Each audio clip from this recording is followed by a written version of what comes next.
Managing director واسطہ ثاقب رضا نے خبردار کیا ہے، کمرشل صارفین سے ریونیو ریکوری کا ٹارگٹ حاصل نہ کرنے والے افسران کی تنصیلی کر دی جائے گی، اس لیے کمرشل صارفین سے ریونیو ریکوری کا مقررہ ہدف ہر صورت حاصل کرنا لازمی ہے۔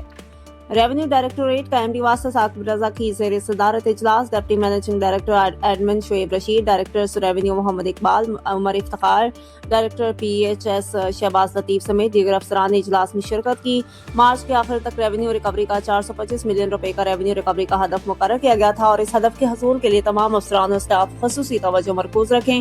مینیجنگ ڈائریکٹر واسطہ ثاقب رضا کی تاکید، انڈسٹری اور کمرشل ریونیو ڈائریکٹوریٹ کے فیلڈ افسران اور اسٹاف کی ماہانہ کارکردگی کی ایویلیوشن کی جائے گی اور جن فیلڈ افسران اور اسٹاف کی کارکردگی مقرر کردہ ٹارگٹ کے مطابق نہ ہو تو ان کی تنصیلی کر دی جائے گی۔ ایم ڈی واسطہ ثاقب رضا، جو فیلڈ افسران اور اسٹاف اپنی ریونیو ریکوری کے معاملات میں بہتری کارکردگی کا مظاہرہ کر رہے ہیں، ان کو مراعات دی جائیں گی۔